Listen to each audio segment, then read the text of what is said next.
Olá, boa tarde a todos e bem-vindos a mais um vídeo sobre os resultados do terceiro trimestre de 2021 das principais empresas brasileiras. Eu sou Carlos Cauto e sou editor aqui da Exame Invest, da revista Exame, e tenho hoje o prazer e a honra de ter, junto conosco aqui nesse vídeo, o CEO da Log, o Sérgio Fischer. Muito boa tarde, Sérgio, e muito obrigado por ter aceito o nosso convite. Boa tarde, Carlos. É um prazer estar aqui, falar um pouquinho sobre o trimestre da companhia. Tem muita coisa boa para dividir com vocês hoje. Vamos falar então dessas coisas boas, vamos chegar logo aos números, e também para falar dos números, eu vou também chamar o André Vitória, que é CFO, também diretor de relações com os investidores, né, da Log. Muito boa tarde, André. Muito obrigado também por estar conosco hoje. Boa tarde, Carlos. Obrigado pelo convite. Um prazer estar aqui com vocês para compartilhar algumas informações bem importantes e interessantes aqui da Log. Perfeito. Então, vamos diretamente aos números, vamos falar bem das coisas boas, né? Como o Sérgio já deu um spoiler para a gente. Log que teve, nesse terceiro trimestre de 2021, uma alta de 43% em seu lucro, né? Teve 94,69 milhões de reais. Lucro líquido, que na verdade subiu 179,4%. Em relação ao mesmo período do ano passado, 295,2 milhões de reais.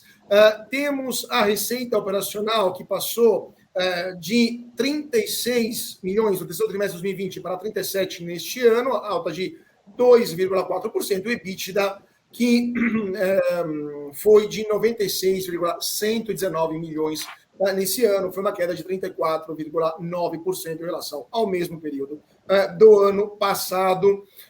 Vamos lá, então. Gente, primeiramente, pergunta de ritual aqui. Como é que vocês avaliam esse terceiro trimestre de 2021 para a Log? Sérgio e depois André, por favor. Vamos lá, Carlos. Realmente a Log tem passado por um momento muito especial, sabe, Carlos? A gente tem, desde 2019, lançamos um plano de crescimento muito robusto, né? O que aconteceu ao longo da pandemia com o setor de galpões logísticos, que é o nosso negócio, foi transformacional, né? A dinâmica de consumo mudou de forma muito drástica, né? O e-commerce tem bombado e muito forte no Brasil. E a gente tem colhido os frutos disso, por isso a gente tem conseguido colocar um crescimento muito robusto aí nos nossos índices, exatamente por conta da dinâmica do setor que está muito positiva. E esse trimestre foi um trimestre recorde, né? Nós entregamos 114 mil metros quadrados de área bruta adicional, né? Ou seja, entregamos novas propriedades, 114 mil metros quadrados de novas propriedades, que é um número muito forte. E o mais importante, elas foram entregues com 85% de pré-locação na entrega, que mostra um pouquinho da força do nosso negócio, né? Nós entregamos propriedades espalhadas pelo país, que é uma característica da Log, a diversificação geográfica é muito importante no nosso negócio, e estamos sendo muito demandados pelos nossos clientes voltados à cadeia do e-commerce. Então foi um primeiro grande trimestre de colher os frutos desse crescimento, e a partir daqui a gente vai ver, trimestre após trimestre, essa entrega desse plano novo de crescimento nosso, que a gente apelidou internamente de Todos por 1,5, que consiste em entregar 1,5 milhão de metros quadrados de ABL adicional, área bruta locável adicional, até 2024. Então nós estamos num plano e bastante satisfeitos aí com os resultados operacionais da companhia. Perfeito. Muito obrigado, Sérgio. André, quer complementar com alguma coisa, algum ponto? Com que o Sérgio vem mencionando também, Carlos, assim, acho que a companhia vive realmente um momento comercial e operacionalmente falando bem positivo. Então, a gente vem replicando ao longo, né, dos últimos trimestres, né, o nosso modelo de negócio, que está pautado aí, como a gente mencionou, na diversificação geográfica. Eu acho que isso é uma característica muito importante. A Log é o único player, né, que tem uma atuação nacional nesse desenvolvimento de ativos, né, e, vamos dizer, a atuação, né, no mercado de galpões logísticos. E, ao mesmo tempo, a gente continua com a nossa operação, mesclando, né, ativos que nós temos a capacidade de atender operações de grande porte junto aos principais players, né, de e-commerce e de varejo, principalmente, né, do mercado, que é o que nós chamamos aí de BTS, né, que são os build-to-suits, que abrange aí, né, uma área significativa, né, nessas operações, mas, ao mesmo tempo, também galpões modulares, né, que atendem operações em menor porte. Então, essa característica do nosso negócio acaba também gerando, né, uma facilidade da gente continuar expandindo as nossas operações, né? E, ao mesmo tempo, também da nossa estratégia, né? Visto que a gente tem dentro do nosso ciclo de negócio, a gente é responsável também desde a identificação da demanda, né, que tem sido cada vez mais constante, né, para esse tipo de mercado, vamos dizer, a construção dos ativos e a comercialização desses ativos, ou seja, essa característica também tem nos ajudado a ter cada vez mais penetração, seja aí pelo interior do país, seja também em diferentes tipos de indústria. Perfeito, perfeito. Muito obrigado, André. Muito obrigado, André. Então, vamos falar um pouco também da questão das despesas operacionais. Eu estou vendo aqui, estou lendo o balanço junto com vocês. As despesas diminuíram 11,4%, né? Chegaram a 10,145 milhões de reais no terceiro trimestre, enquanto os custos de serviços permaneceram estáveis, basicamente, de um ano para o outro. Como é que vocês conseguiram ter essa redução de despesas operacionais? Qual foi vamos dizer assim, a guinada, né, ou a sacada, aliás, para conseguir essa redução de despesas da operação da LOG? Bom, uma característica importante do nosso negócio, Carlos, assim, é a padronização, né, dos nossos projetos. Então, a gente tem realmente uma vantagem competitiva muito importante à medida que a gente tem os projetos padronizados, a gente consegue também ter não só um vínculo maior, né, junto aos nossos fornecedores e prestadores de serviços, mas, ao mesmo tempo, uma característica importante da gente trazer, né, para dentro das nossas operações cada vez mais escala, né, dentro desses, vamos dizer, dentro dos projetos que são desenvolvidos. À medida que a gente tem um crescimento, né, vamos dizer, os gastos, né, eles acabam tendo, obviamente, um determinado crescimento da mesma proporção, mas isso não significa que seja algo que não esteja sendo tratado de forma em escala, né, dentro da nossa operação. Eu acho que a maior vantagem é realmente a gente conseguir ter essa padronização, né, e essa característica de proximidade junto aos nossos fornecedores e prestadores de serviço. Perfeito. Obrigado, André. Sérgio, quer acrescentar algum ponto sobre essa questão dos custos? Não, o André matou bem. Carlos, nós fizemos um trabalho muito grande na companhia nos últimos anos para preparar um time de ponta para fazer esse desenvolvimento todo que a gente tem visto, né? E à medida que a gente for crescendo o portfólio da companhia, é natural que a gente dilua aí os custos operacionais e tenha um crescimento de receita, um crescimento de portfólio e a equipe seja diluída. Então, a tendência de nossas margens, que já estão muito fortes hoje, uma das margens, nós estamos falando de por volta no trimestre, foi 80% de margem EBITDA, realmente um número muito, muito impressionante. A tendência é de alta, né? Vai ser uma alta marginal, porque não tem muito espaço para melhora, mas estamos ainda com a tendência de alta no futuro próximo. Perfeito. Obrigado, Sérgio. Agora, eu também queria perguntar para vocês sobre a questão da dívida bruta da LOG, porque vocês falaram justamente dessa franca expansão, né, das atividades de vocês. A dívida bruta também totalizou 1,3 bilhão de reais no terceiro TRI, né, em setembro de 2021, uma alta de 541 milhões,3 na comparação com dezembro de 2020. Então, em 9 meses, a dívida de fato aumentou 40%. Isso está ligado diretamente às operações de expansão? Tem alguma outra razão? Carlos, acho que eu gostaria de comentar, acho que inicialmente sobre esse ponto, assim, vamos dizer, a solidez, né, das nossas demonstrações financeiras, né? Vamos dizer, nominalmente falando, né, os números, quando a gente fala de dívida bruta, assim, quando a gente fala realmente em relação à dívida líquida, né, a gente vê que ela é baixa, né? Ela representa aí um percentual pequeno, né, perto do patrimônio líquido, né? E vai estar diretamente associada à nossa estratégia, né, de crescimento e desenvolvimento dos nossos negócios, né? A captação da dívida, ela é um dos recursos que nós temos hoje para gerar, né, vamos dizer, o financiamento, o funding, né, para o nosso processo de crescimento.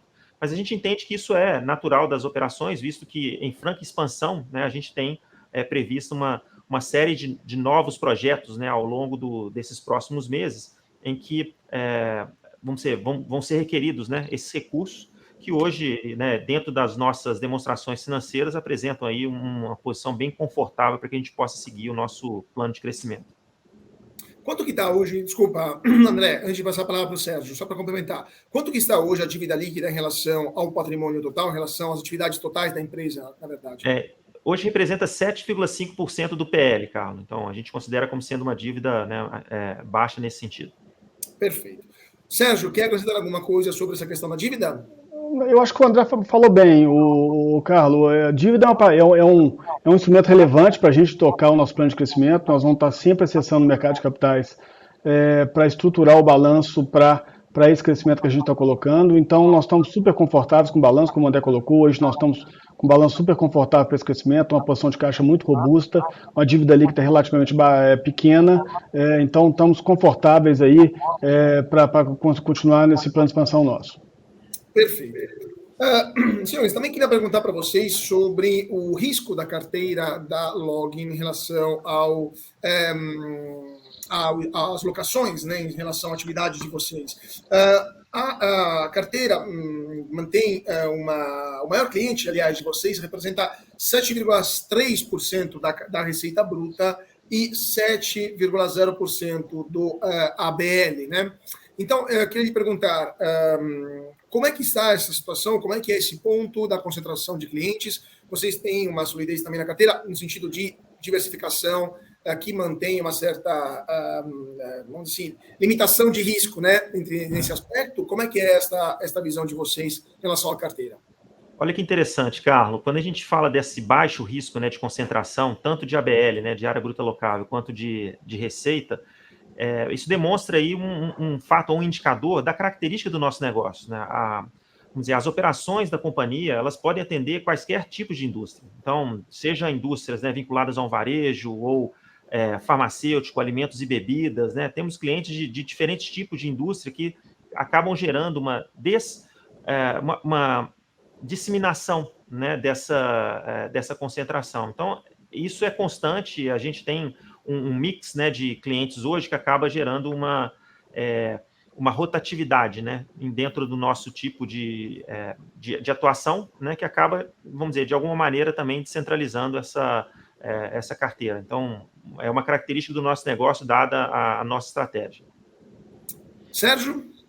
Eu quero somar isso que o André colocou, Carlos, que nós temos uma diluição muito grande em termos setorial da economia, né?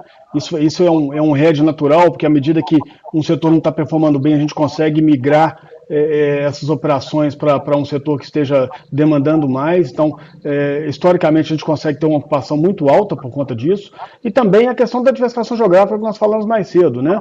A Log é extremamente pulverizada. Nós estamos hoje presentes em 38 cidades do Brasil, 19 estados, né? E bem diluída em termos de setor. Então, isso até reflete nos nossos indicadores de inadimplência, né? Que a gente tem historicamente inadimplência muito próximo de zero. Nós temos realmente um cliente muito, muito bom, a maioria dos nossos clientes são AAAs, muitos grandes clientes multinacionais, e é um pouco disso aí, tem esses dois viés aí. Perfeito, Sérgio. Vou pegar esse gancho da questão das operações em vários estados brasileiros, perguntando para vocês sobre dois contratos muito interessantes que foram assinados nesse terceiro trimestre, mas antes queria só complementar essa questão que a gente estava falando sobre a ABL, né? A bruta alocada. A ABL média alocada por contrato diminuiu, estou vendo os dados, diminuiu levemente de setembro de 2020 para setembro de 2021, passou de 4,6 para 4,2. Né? Vocês acham que isso é uma tendência natural por causa da pandemia que está, vamos assim, está diminuindo, está perdendo força, ou isso é fruto da mudança de infraestrutura que vocês estão levando adiante, esse aumento também de infraestrutura, ou de clientes diferentes que vocês estão atendendo? Qual é a razão desta diminuição do ABL médio ocupado de um ano para o outro? Deixa eu matar isso aqui, André. Carlos, a gente vê isso de forma muito positiva, né? A gente gosta dessa diluição, a gente chama internamente isso aqui de estratégia de varejo. A gente prefere ter 10 clientes com 4 mil metros quadrados que um cliente com 40 mil. Para a gente mitiga muito o risco operacional com isso. E existe uma demanda muito grande de pequenas operações. São grandes clientes, mas com pequenas operações espalhadas pelo país. Esse é o nosso modelo de negócio. Essa queda trimestre versus trimestre que você comentou é por conta de uma venda de um ativo grande, com uma grande operação que a gente vendeu no segundo trimestre. Tá? Então isso acabou impactando a operação média. Mas a gente vê isso de forma positiva. 4 mil metros quadrados. Com a operação média, é um número muito, muito positivo. A gente consegue acessar uma base muito mais ampla de clientes, tendo essa operação modular, essas pequenas operações, né? São grandes clientes, mas com pequenas operações espalhadas pelos grandes centros de consumo Brasil afora. Perfeito. André, quer acrescentar algum ponto? Acrescento apenas, mais reforçando esse comentário do Sérgio, Carlos, que vamos dizer, os clientes hoje, à medida que a gente vai expandindo as nossas operações, né, vamos dizer, por outras regiões do Brasil, fora a região Sudeste, não necessariamente aquele mesmo cliente que nós temos, né, nas nossas operações atuais, ele precisa daquele mesmo tamanho, né, de uma operação fora desse eixo, né, aqui da região Sudeste. Então, as operações nos determinados estados ou nas outras cidades para onde vão se expandindo, elas têm talvez uma penetração menor, né, em termos de tamanho. Então, acho que essa que é a principal característica. À medida que a gente vai expandindo, né, os clientes vão também adaptando, né, o tamanho, né, da sua área, né, isso gera normalmente essa metragem como a gente vem apresentando aí nos nossos relatórios. Perfeito, obrigado, André. E agora, voltando, então, pegando o gancho daquilo que o Sérgio falou sobre a presença da Log em várias cidades e estados brasileiros. 2 contratos que foram assinados nesse terceiro trimestre, né, 2 build-to-suit nesse terceiro trimestre, que basicamente, me falem se eu estou enganado, não sou especialista de logística, mas são contratos onde vocês, de fato, constroem infraestrutura para o cliente, né, que assinou o contrato. Correto, não sei se estou correto nessa interpretação, mas esses 2 contratos foram assinados no Ceará e em Pernambuco, né? 33,2 mil metros quadrados no Ceará e 73,9 em Pernambuco para um relevante player internacional de e-commerce, né? Eu queria perguntar um comentário sobre esses dois contratos, essas duas obras que de fato serão entregues em meados do ano que vem, e se vocês da Log estão vendo uma expansão maior na região Nordeste, também ligada a esta expansão do e-commerce no Brasil afora. O que tem acontecido com o e-commerce no Brasil, cara? É impressionante o movimento que a gente tem sentido dos nossos clientes, né? Todas essas grandes plataformas estão se organizando para ter uma entrega mais rápida. O cliente do e-commerce é muito exigente, né? Ele quer ter a capacidade de entregar em 24 horas em grandes centros populacionais pelo Brasil. Esses 2 exemplos que a gente fechou, esses contratos esse trimestre, são grandes polos de consumo, né? A região de Fortaleza, quase 4 milhões e meio de habitantes na região metropolitana, Recife também, uma região super populosa, que é adensamento, e além disso, né, o e-commerce tem crescido de forma muito robusta no país. E isso tem crescido mais proporcionalmente em outras regiões que não sejam no Sudeste. Né? No ano passado, o Nordeste cresceu 100% no e-commerce. Né? Então, é claro que esses nossos clientes eles precisam se organizar para estar com a capacidade de entregar mais próximo dessas praças que estão sendo demandadas. E só para te dar mais um dado interessante, esses 2 contratos foram fechados nesse terceiro trimestre. Só que no acumulado do ano, nós já fechamos 5 novos contratos de BTS, que somam mais de 313 mil metros quadrados de área bruta locável somados, né? E todos eles para plataformas de e-commerce. Aí também tem outras regiões além do Nordeste. Então, isso é uma tendência que a gente tem sentido. Eu acho que esse movimento veio para ficar. A gente vê, mesmo pós-pandemia, que a dinâmica do e-commerce pegou uma atração muito grande no Brasil e algumas consultorias mostram que o share do e-commerce no varejo, ele tende a aumentar de forma muito robusta daqui para frente. Né, ele chegando aí, tem gente falando em 25% das vendas totais do varejo daqui a 5 anos. Se isso acontecer, e essa é a expectativa que a Log tem, vai faltar galpão de qualidade em todos os grandes centros de consumo no Brasil. Né, isso é um pouquinho do que a gente tem sentido aqui na ponta, nas tratativas comerciais no dia a dia. Obrigado, Sérgio. André? Eu comento que os clientes perceberam, né, a importância de estar perto desses centros de consumo, Carla. Então, assim, a tendência é que realmente cada vez mais a gente encontre operações, né, como essas que vêm sendo desenvolvidas principalmente no Nordeste nesse momento, mas a demanda ela é generalizada, ou seja, os grandes centros de consumo hoje acabam atraindo, né, esse tipo de operação e os clientes acabam associando, né, a companhia, né, a Log, como um parceiro estratégico para poder também chegar a essas regiões. Eu acho que essa é uma tendência que vem com crescimento em função do hábito de consumo ao longo desses últimos meses, mas que tende a continuar crescendo ao longo dos próximos meses também. Perfeito. Obrigado, André. Então, eu só queria comentar essa pergunta sobre o que o Sérgio falou sobre as mudanças na logística e também no consumo, né, do varejo e da força cada vez maior do e-commerce. Sérgio, a gente está vendo, depois da pandemia, vários problemas também em termos de logística, primeiramente a alta dos combustíveis, provavelmente teremos uma greve dos caminhoneiros no dia 1º. A nível internacional, temos também problemas de logística marítima, né? Está faltando container no mundo, basicamente, entre outras coisas. Você tem alguma preocupação, algum ponto que lhe preocupa, alguma consequência da pandemia que lhe desta alguma preocupação em relação ao futuro do e-commerce, pelo menos imediato, até que o mundo volte a ter cadeias de produção minimamente organizadas depois desse ano e meio, né, completamente atípico por causa da pandemia? Não, não tem preocupação, Carlos, ao contrário. O que a gente está vivendo agora, e como você colocou bem, no mundo inteiro, até os Estados Unidos, que tem uma infraestrutura de super qualidade, top da cadeia mundial, está sofrendo, os portos são todos congestionados, etc. O que a gente está sentindo aqui é exatamente a falta de infraestrutura de qualidade no setor logístico como um todo, vai de rodovia, caminhões, etc. Né? Então, e a gente precisa de muito investimento no país nesse sentido. Então, vai muito em linha com a nossa estratégia. Né? Fazer um galpão de qualidade perto desses grandes centros de consumo, e isso é investimento em infraestrutura, isso vai ser muito bem recebido, não só por nossos clientes, mas pela população como um todo. Né? O André gosta de usar muito essa expressão, a gente está democratizando o e-commerce no país, tá levando produtos de qualidade para praças que não têm essa qualidade, para facilitar a vinda do Mercado Livre, a vinda da Amazon, a vinda da B2W, dessas grandes plataformas de e-commerce, e facilitar e baratear a compra do varejo como um todo. Perfeito. Obrigado, Sérgio. André? Não, completo que esse hábito de consumo, Carla, acabou que os clientes hoje eles são realmente mais exigentes, né? Não apenas em questão de preço, mas em questão de prazo. Né? E para você atender prazo, você precisa estar perto. Então, normalmente as operações hoje que nós temos estão ali num raio, né, entre 15 e 20 quilômetros, né, dos grandes centros urbanos, para atender, né, essa exigência de prazo, né, de entregas de um dia ou de um dia seguinte, né, que os clientes passam a ter à medida que eles vão, né, usando mais esse canal, né, de compra, né, através de vendas e compras online. Então, acho que o momento é um momento que vai crescendo gradativamente e vai se exigindo, né, cada vez mais qualidade, proximidade, né, para atender essas exigências que os consumidores finais têm. Perfeito.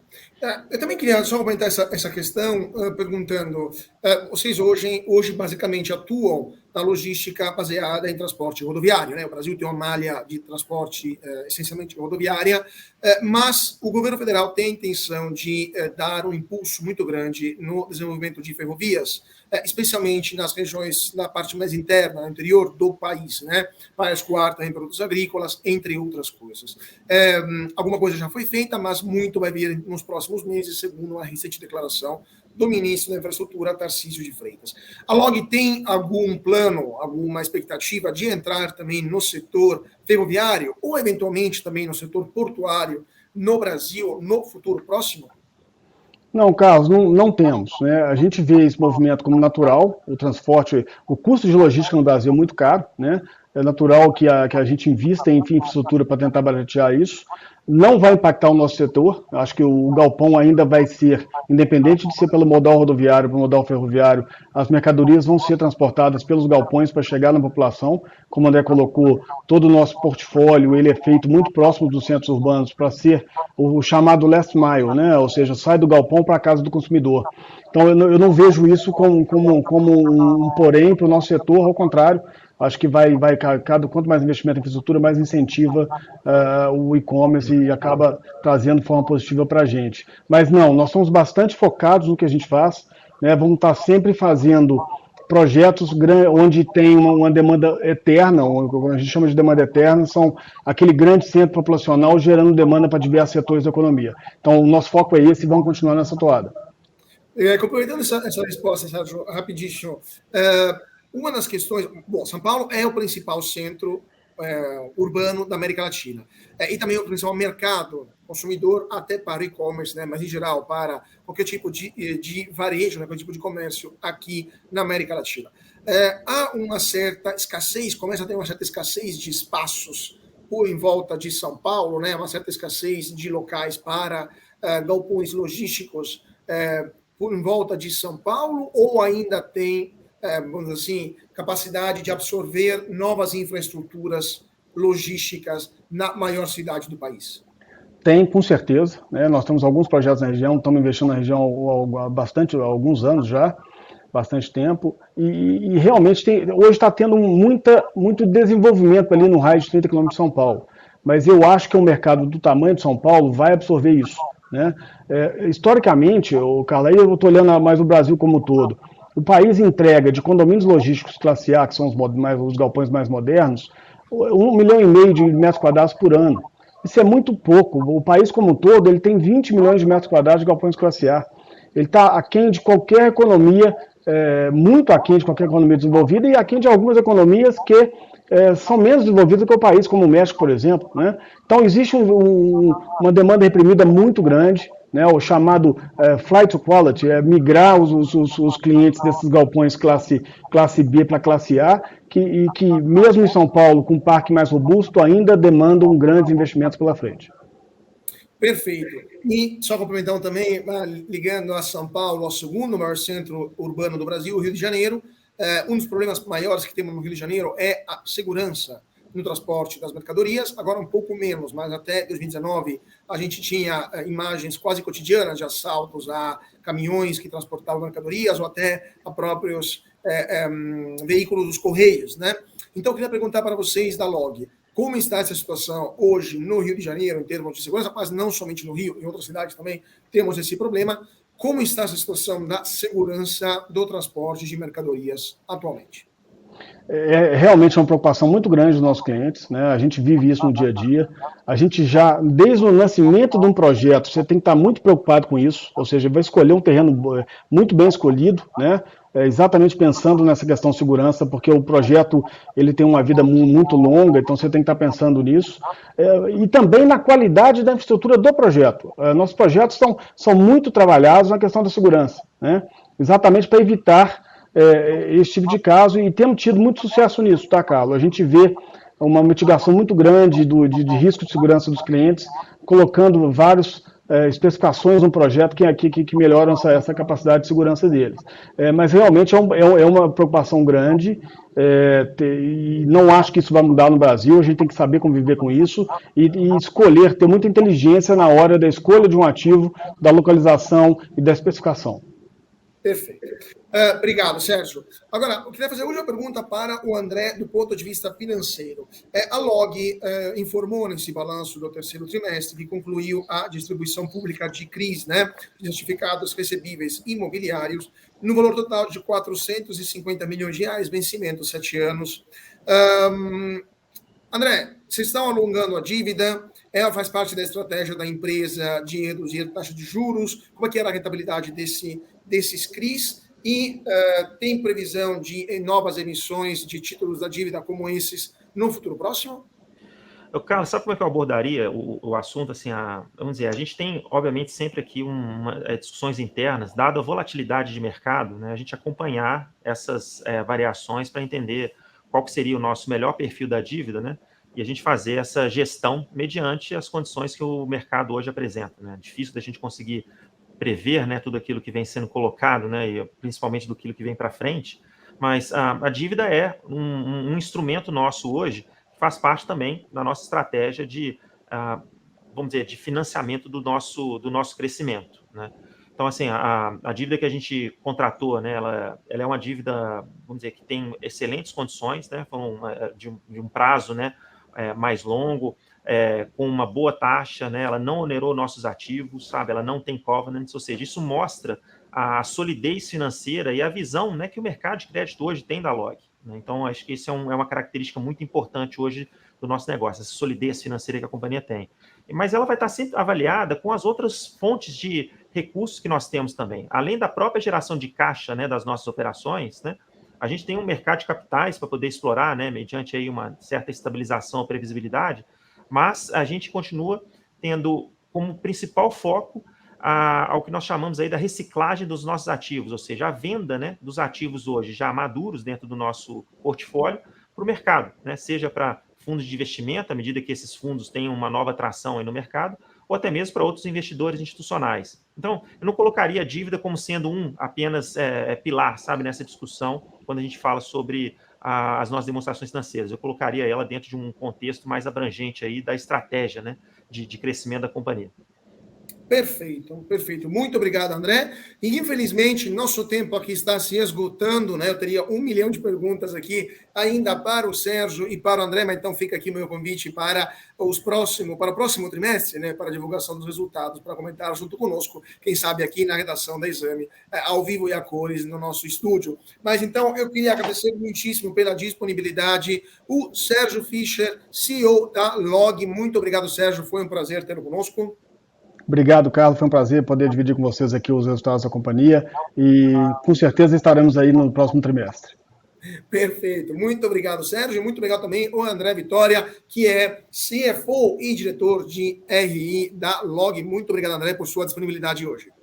Sou eu que agradeço, Carlos. Foi um prazer aí compartilhar essas informações com vocês. Esperamos a próxima. Exatamente. Logo mais, teremos mais o 4º trimestre desse ano para compartilhar com o nosso público. Muito obrigado mais uma vez, André, e muito obrigado a vocês que estão seguindo a gente aqui na Exame Invest. Sigam a gente nas redes sociais, no Twitter, no Facebook, no Instagram, aqui no YouTube também. Todo dia temos de manhã, 8 horas da manhã, nossa abertura de mercado, eu junto com minha parceira Jéssica Castro. E também não se esqueça de seguir a Exame em nosso site, www.exame.com. Mais uma vez, muito obrigado a todos pela atenção e até mais.